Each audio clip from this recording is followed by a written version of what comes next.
The Russian oligarchs. These are the billionaires and other high net worth individuals that the US Treasury, and now the European Union as well, are hitting with sanctions because of their close ties to Russian leader Vladimir Putin, the man the West is accusing of essentially orchestrating the Ukraine crisis. Russia and its proxies in Ukraine have failed to take the opportunity to pursue a diplomatic solution to the conflict in Ukraine. In many cases, the rise in their vast fortunes, in everything from oil trading to banking, coincides with Putin's own rise as the president of Russia.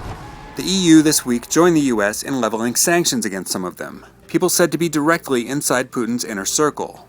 They include Yuri Kovalchuk.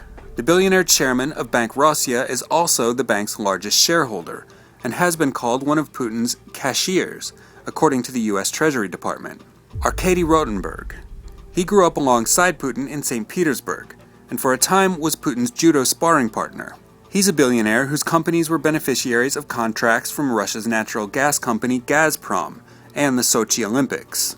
But the US has also hit other oligarchs that the EU has not, such as Gennady Timchenko, a billionaire co-founder of oil trading firm Gunvor, whose funds the US Treasury believes Putin may have personal access to. When sanctions were leveled against Timchenko in March, he immediately sold his stake in Gunvor to his business partner. The world today is watching Russia. The world is watching Putin. And likewise, the EU has hit some people the US has not, including Konstantin Malafeyev, a wealthy Russian investor who has been a vocal supporter of the rebels in eastern Ukraine. Why aren't the US and the EU on the same page with all these oligarchs? The EU has tighter economic ties with Russia, and is also more vulnerable to European legal actions that could be pursued by those hit by sanctions. There is another group of supremely wealthy men that are among Russia's very richest that aren't being sanctioned by either the US or the EU. People like Alisher Usmanov and Mikhail Fridman. Why?